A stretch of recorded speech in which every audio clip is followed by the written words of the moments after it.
Good morning and welcome to our Backpack to Briefcase episode on managing multiple job offers. We are very pleased to welcome USU Alum Mark Erickson. Thank you, Mark, for joining us. You bet. My name is Nate Jensen, and I'm a career coach here at the Huntsman School of Business. And we have been creating this series to talk about all things career preparation. And so if you look on the Huntsman Business School YouTube page, you'll find all of our other episodes. But we're really excited to talk to Mark about managing multiple job offers. He's got some great experience and expertise that he'll share with us today. So I'll introduce Mark and let him take the time he needs to address this important topic to our students. And for those that are watching live, please leave your comments, questions in the chat, and we can address those in the show. So Mark Erickson received his Master's of Accountancy in 1995 from USU and began a career in public accounting in the Salt Lake City-based firm Tanner & Company, which is now known as Tanner LLC. He spent 4 years with Tanner before accepting a position with the United States Security and Exchange Commission in Washington, D.C. After spending 2 years with the SEC, Mark joined Tanner. In 2001, and at the age of 32, he was the youngest person to be promoted to a member of the board of directors of Tanner & Company. That's pretty cool. He has been serving as a partner in the firm ever since. Mark currently serves as the head of the audit department at Tanner. Mark has played a key role in increasing the firm's from approximately 25 personnel to over 150. Mark and his wife, Jennifer Needham Erickson, were named 2011 Young Alumni of the Year. They have 6 kids. The first 4 are girls, have all attended Utah State, 2 of which are still here. And his 2 youngest boys will attend Utah State University. So they're diehard Aggie fans and are probably going to come here. So thank you, Mark. Welcome. Thank you so much, Nate. It's really an honor and a privilege to spend a few minutes with you all. As Nate mentioned, I am a diehard Aggie. My wife is actually probably even more diehard than I am in some ways. But so we love Utah State. We loved our time and experience there, and we make it up to Logan on a very, very regular basis. I'd say one of us is probably up there almost every week for something or another. So we love coming up to the football games and basketball games, and obviously love coming up to visit family and our kids that are going to school there. My daughter Catherine is in the School of Business, so if you see or know Catherine Erickson, make sure you say hello to Catherine. She'll love that I specifically mentioned her in this. She'll not appreciate that, but she's an awesome student, and having a great experience there in the Huntsman Scholar Program there in the School of Business. Nate, I guess I do need to update my bio a little bit. I'm no longer the head of the audit department at Tanner. One of the happiest days of my career was when I gave that up and passed that along to another partner in the firm last year. We started as a firm. We've been doing a lot of mergers and acquisitions consulting for a lot of years. And last year, we finally got to a volume where, as a firm, we decided we needed to carve out a separate group to focus on mergers and acquisitions consulting. And so I was asked to head that group up. And so we call it our transaction services practice. I had that practice up within our firm. And so that's my role now. So I'm no longer the head of the audit department. Well, thanks for clarifying that. Yeah, no, it's all good. Let's see. So this is a great topic, managing multiple job offers. I will say, you students that are graduating this year or interviewing this year, you're likely in a really good spot. It's not always this way. I can tell you, I have a brother-in-law that graduated from Utah State, then went and got his master's degree at another university. And he was coming out, I think, back in 2009, maybe. So right during in the crux of the recession. It was very, very hard for him to find a job. Very difficult. So right now is a great time. And I think there's probably many of you that have received multiple job offers. I'd say that probably is not uncommon this year because there is so much demand, at least in my field in accounting. There is significant demand, and pretty much all firms across the board are desperately trying to hire people. So it's awesome for students. You guys are in a great spot where you can really, search and hopefully land a position that really fits your personality and is a place where you really want to work. So I'm just going to take a few minutes. I don't know that I have anything earth shattering here, but hopefully it will give you a little bit of insight on some things to consider. So first is I'm going to go through a little bit of a few things to consider while you're weighing your different job options or multiple job offers. And then I also have kind of a list of things. I call them your should do's and should not do's. We'll go through those as well. And then I'll leave a little bit of time for some Q&A at the end. So first of all, some key factors to consider. Now, let me just start off by saying this can be a nerve-wracking experience for students, but I would suggest don't get too worked up about it. I hate to say it this way, but it's unlikely that the position you accept is going to be the place where you spend the next 40 or 50 years. That's possible, but it's just not likely, especially in today's world. People are a lot more mobile. They move from one job to another a lot more frequently than perhaps what my parents or my grandparents did. So with that being said, I'm not saying don't take it seriously, for sure do, but keep in mind this is not something that's like you make a decision and all of a sudden, that's dictating the rest of your career. So here's a few things to consider. Number one, as I mentioned, is what is important to you. And this is something to really take a step back and think about it. What is important to you? What's this first job as you go into the workforce? What are the top things on your list? Is it to gain some real true experience in a certain area?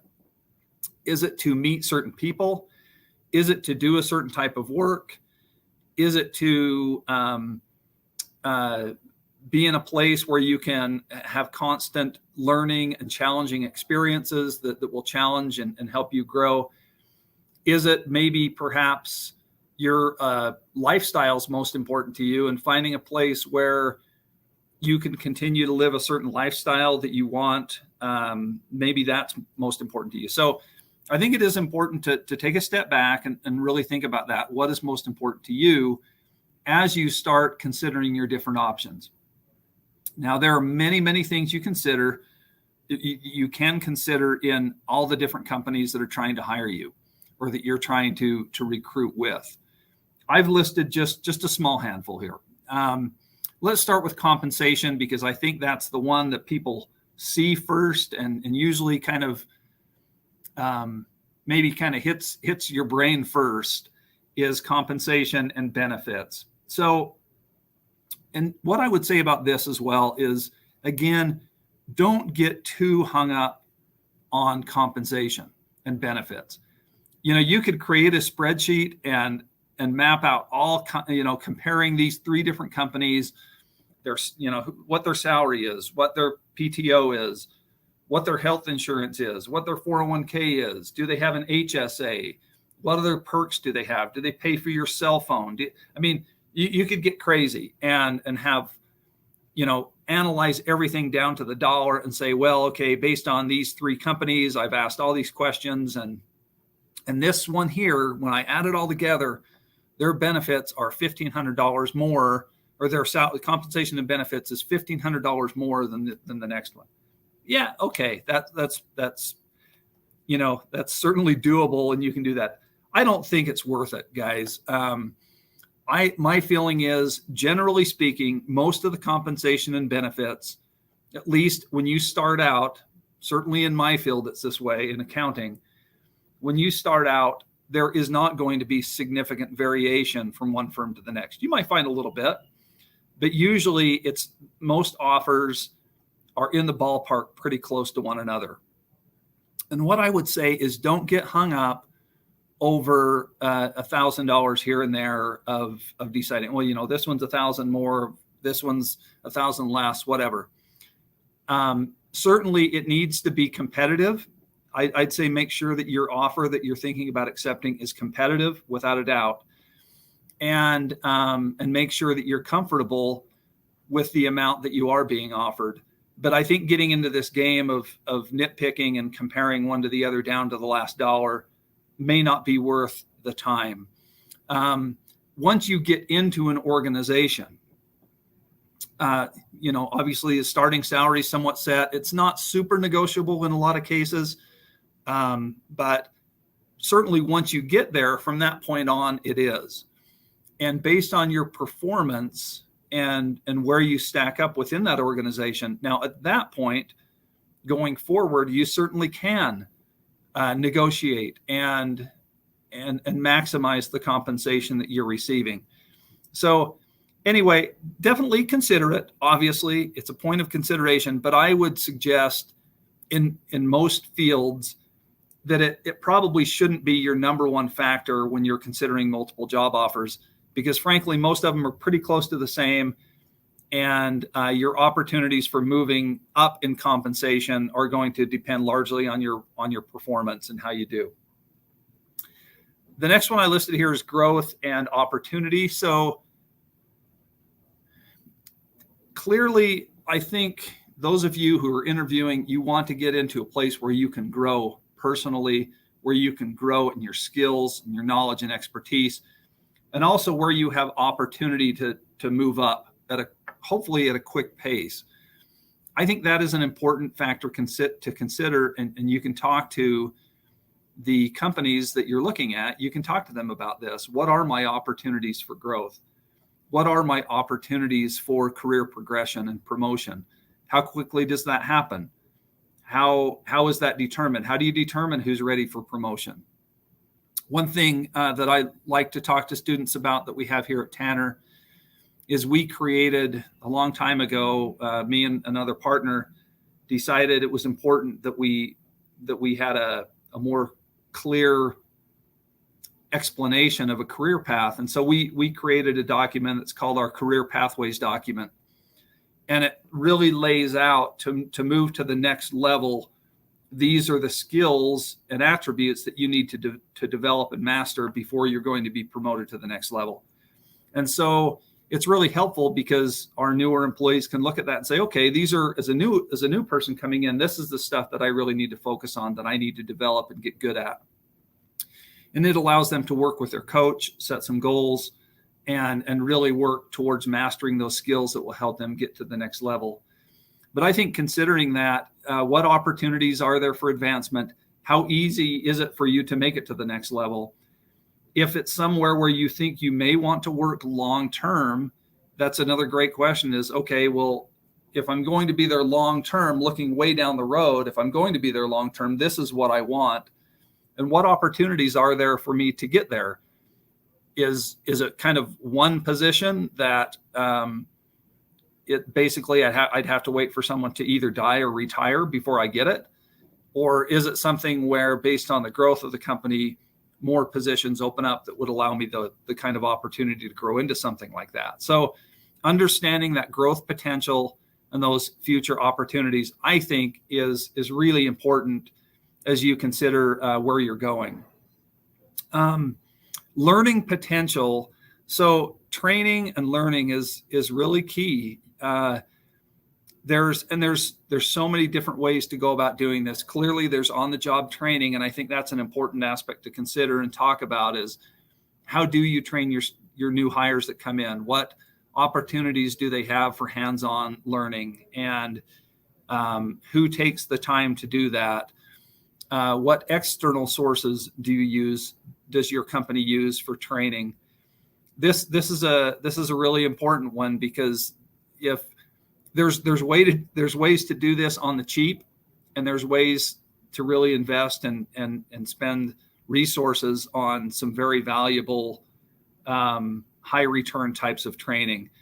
So I think it's good to know that. This is an important factor. A company that you're looking at, what type of training do they provide? Is it all online?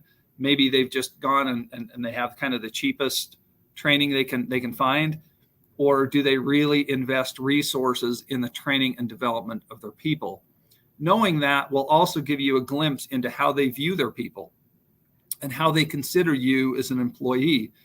If they're willing to invest significant resources and funds into your training and development, then that, I think, will give you a little bit of an indication of how they perceive you as a member of their team. Another aspect of learning potential is opportunities to work with different people. A lot of your learning and development will happen through personal interactions with other people. And being able to work with certain people that you can learn from is going to be very meaningful. I know in my career, I've had a handful of people that really had a very, very significant impact on me as I was learning and growing and kind of coming up through the ranks, so to speak. I had some people, some partners in the firm that became very, very dear friends, and provided me so much mentorship and learning that it made a huge difference in my career. So understanding what those opportunities are and who's there for you to talk to and get that training from is I think really important. Okay, the last one I have on here is culture. Culture is hard to define, but I think you all kind of know it in your gut. You kind of know what that feels like. And I'd say this one may be the most important, because it has to do with how you and your personality fit with an organization. My recommendation is, as you're recruiting, spend as much time as you can getting to know the organizations that you're looking at. Spend as much time as you can getting to know the people within those organizations. Spend time with them. Ask them questions. Maybe even do some things outside of the normal recruiting process, some activities, things like that. But it's that finding a fit for you and your personality is going to really increase your job satisfaction. Finding a place that fits with you is going to make going to work every day a much more enjoyable experience. I know for me, this was huge. And it's made such a difference for me to find a place where I really feel like my personality meshes very well with the company and firm culture. Anyway, those are a handful of items that I think are just really, take a step back and go through those as you're weighing those different options. Let me just shift gears real quick and go through some of these should and should nots. And I won't spend a lot of time on most of these, but you obviously should communicate, and I would say, letting emails and phone calls sit for long periods of time is not a good idea. Return phone calls quickly, return emails promptly. Do your best to communicate. Now, if you haven't made a decision and they're expecting a response from you, then communicate with them and let them know that you haven't made a decision and you're still considering something. So, but make sure that line of communication is open. I'd suggest that you not bombard the different organizations with tons of emails and questions. You definitely do want to get your questions answered. It is a big decision, and you want to make sure that you get your questions answered. But I would suggest do your best to consolidate those and perhaps take care of them in one or two settings, whether it's in person or in an email or a phone call, rather than, multiple emails, multiple phone calls over the course of a couple of weeks. where you're just bombarding the company with questions, and something else pops up in your mind, and so you shoot them an email, and then 2 days later something else pops up, or another company that you're recruiting with maybe made you think of something else, and so you shoot off another question. I suggest that you not do that. Consolidate them and be professional in how you ask those questions. Be timely with your answer. So a lot of times firms will have kind of a deadline where they say, hey, we need an answer by X date. You don't have to wait until that date to give your answer, but certainly make sure that you are timely in responding, whether you are going to accept or not accept an offer. This one I put down, should not try to get potential employers in a bidding war. The reason for that kind of goes along with what I talked about with compensation earlier. As far as coming out of school and hiring on, a lot of times there isn't a lot of room for negotiation, especially when firms are hiring a large group of people. If they're hiring, 20 people into the same position, it's usually they're going to be, all the salaries are going to be the same for each of those persons that are starting at that same level. And so kind of going and saying, hey, we're going to pay this person $1,500 more than the rest, or $2,000 more. A lot of firms won't do that. And they feel like that isn't fair until someone has proven themselves. And again, keep in mind the dollar amounts you're talking about here, usually, at least as far as kind of, again, starting out positions, this is coming straight out of college. It's not going to be huge jumps in pay normally. And so I think that saying, hey, well, this firm over here offered me, $65,000 and you're only offering $64,000. Can you bump it up to 65?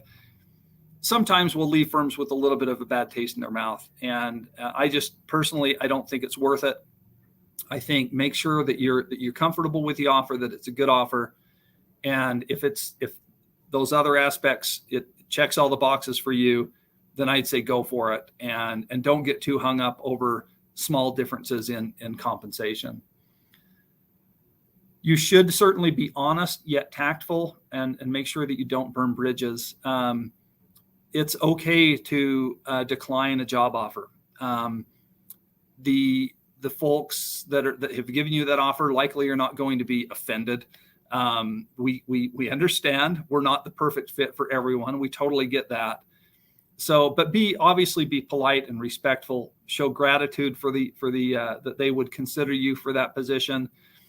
And keep in mind, the way you handle this may factor in the future, especially here in Utah.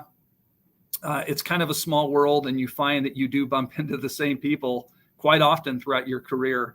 And as you build and establish good relationships with those people, it's going to only benefit you down the road. And so I would just, I don't think any of you have any issues with this, but I thought I should put it in there, that just make sure that you're professional and tactful and polite in your communications, especially when you're declining an offer and not accepting something. The last one here, you should not break a commitment. So this has become a little bit of a problem, mainly due to the fact that, at least in my industry, we're hiring and extending offers so early in a person's education. I personally don't really like that. I don't think it's very fair to the students, but nonetheless, that is kind of the way the industry has gone. The challenge here is you have students accepting job offers, perhaps even 18 months, 2 years before they finish their college education. And a lot can change in 2 years. We get that. But the challenge we have is someone will accept a position, and then maybe they'll have a job while they're in college. And then that job is going well, they like it. And so they'll decide, well, I'm just going to stay here at this job because I like it. And so then they'll communicate maybe a month before they're supposed to start. They'll communicate and say, oh, actually, I'm not coming. I've decided to stay at my current employment. If my feeling is, if you make a commitment to go work for a company, you should keep that commitment. And if you're not prepared to make that commitment, then don't accept the offer.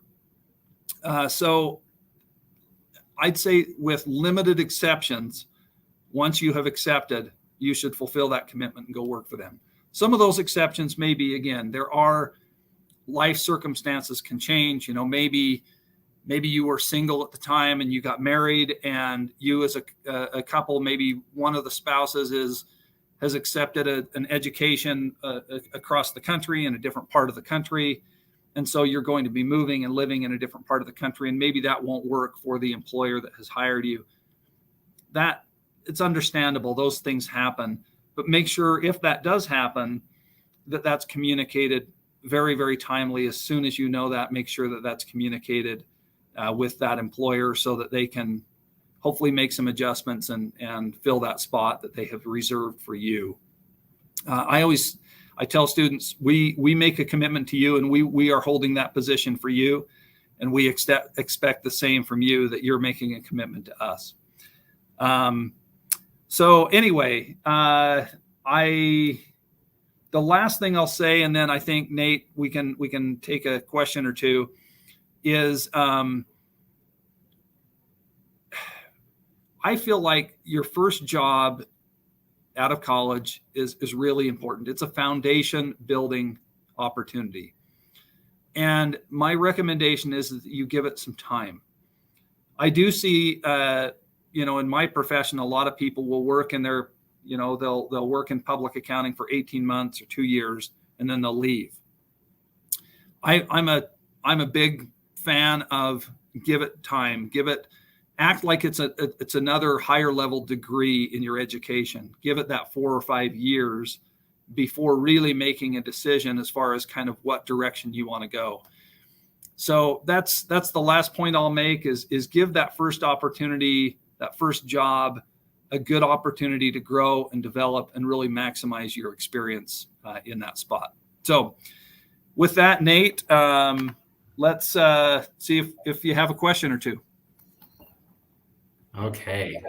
So, yeah, and this is, I appreciate your candor in talking about accepting or not accepting an offer and sticking to those commitments. So we do have a lot of students that get job offers early. This is competitive, like you said, a competitive market for these candidates. If a person gets a job offer a year out, should they not accept that, or how do they navigate that where it's so early and they have so much time? Yeah, it is. So I'd say it certainly depends. If it's a situation where you're unsure what you want to do. Now, let me start with this. An internship offer is a whole different ballgame, because that one is one where you are exploring, you're learning, you're deciding, is this a place or a career or a field that I want to go? So an internship offer, yeah, you bet you can take that and go for it. A full-time offer to start with that organization, I think, takes a little more thought and a little more, deep pondering as to, is this something, am I confident this is what I want to do? A lot of students are. A lot of students know, this is where I want to go, at least right now.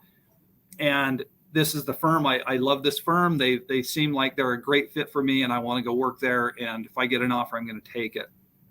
So I think definitely if your confidence level is high like that, then I'd say for sure take it and get it locked down. I know for a lot of students, it takes a lot of stress and pressure off of their shoulders by having kind of that behind them. They've got that job offer. They know where they're going. They can kind of, ignore a lot of the stress and pressure that comes with seeking employment and focus on that last part of their education. And so for a lot, it's very liberating. Now, if you're wishy-washy and you just don't know, then I'd say probably not.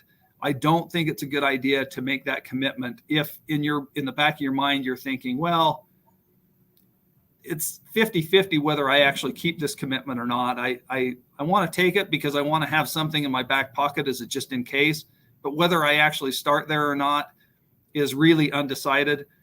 My personal opinion is, if that's the case, you should not accept that offer. No, I appreciate that. I feel like that's great advice.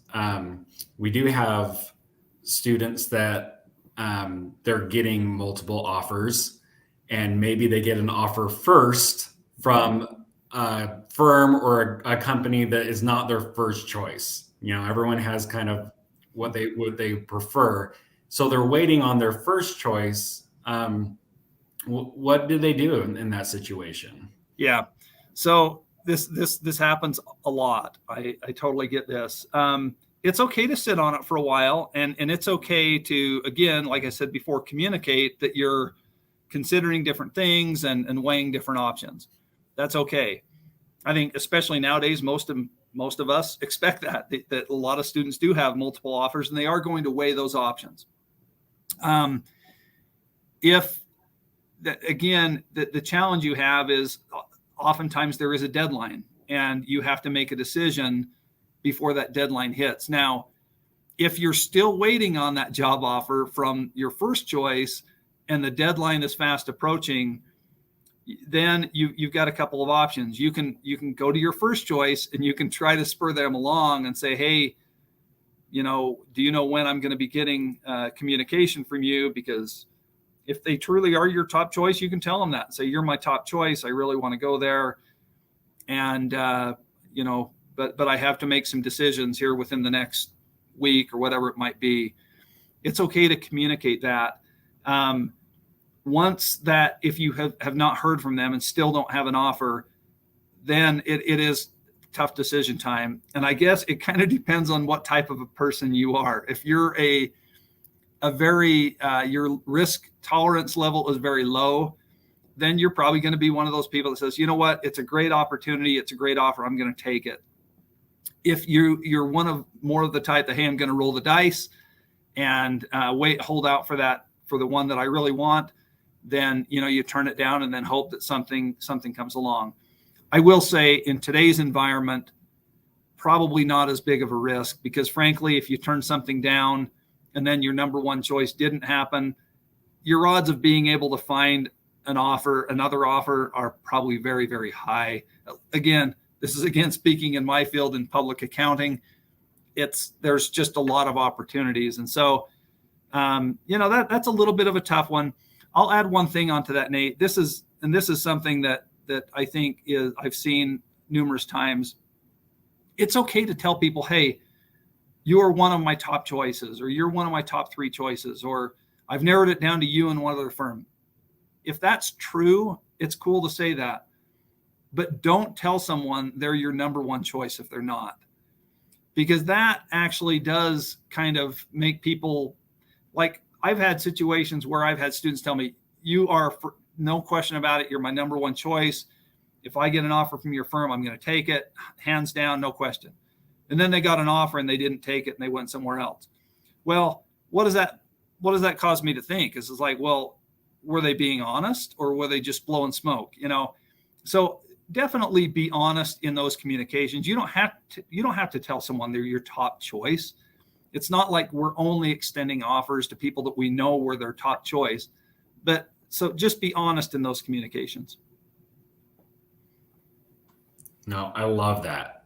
That's awesome. And so, I mean, can they tell their top choice that they have another job offer? I mean, you kind of said not to do too much negotiation, but would that be okay? Yeah.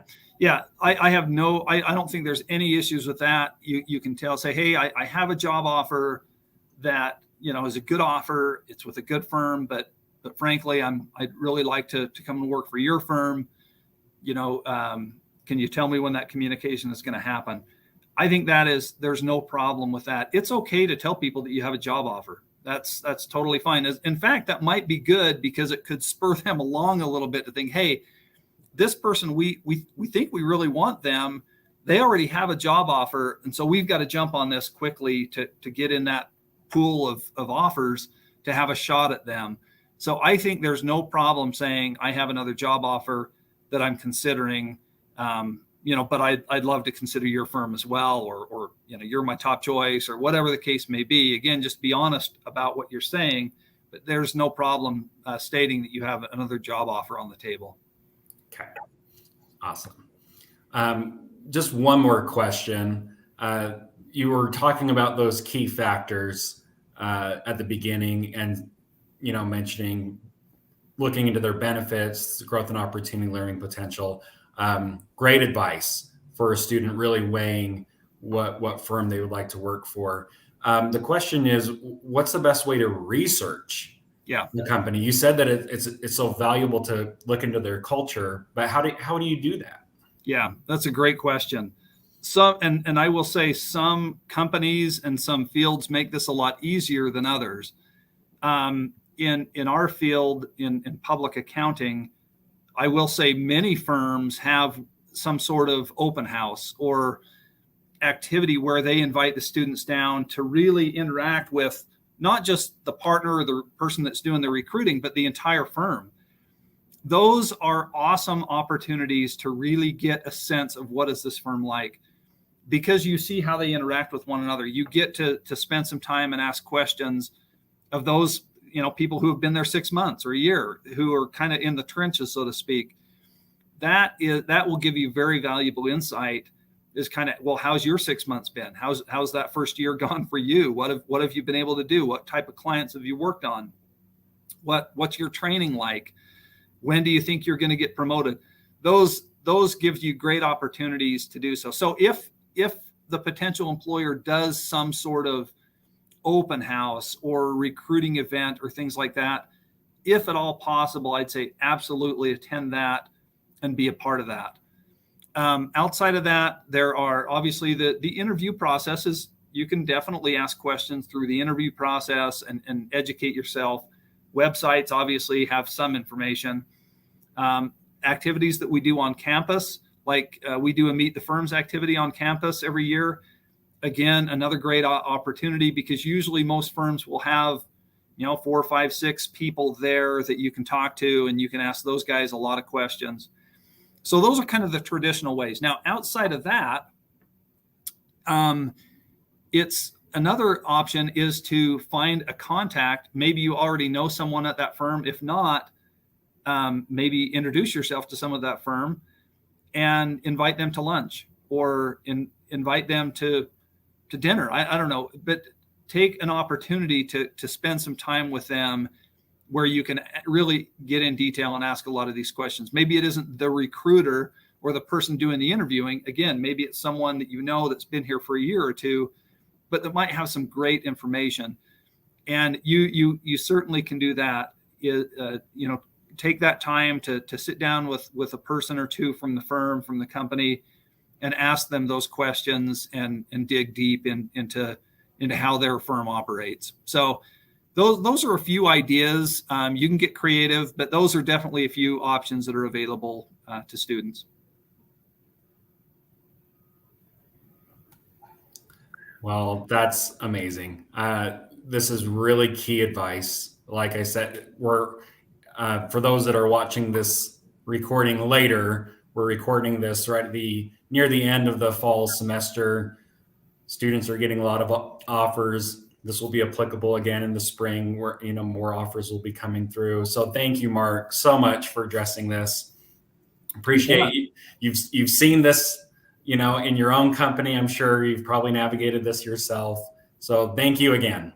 Yeah, my pleasure. Thanks for the opportunity, and best of luck to all the students.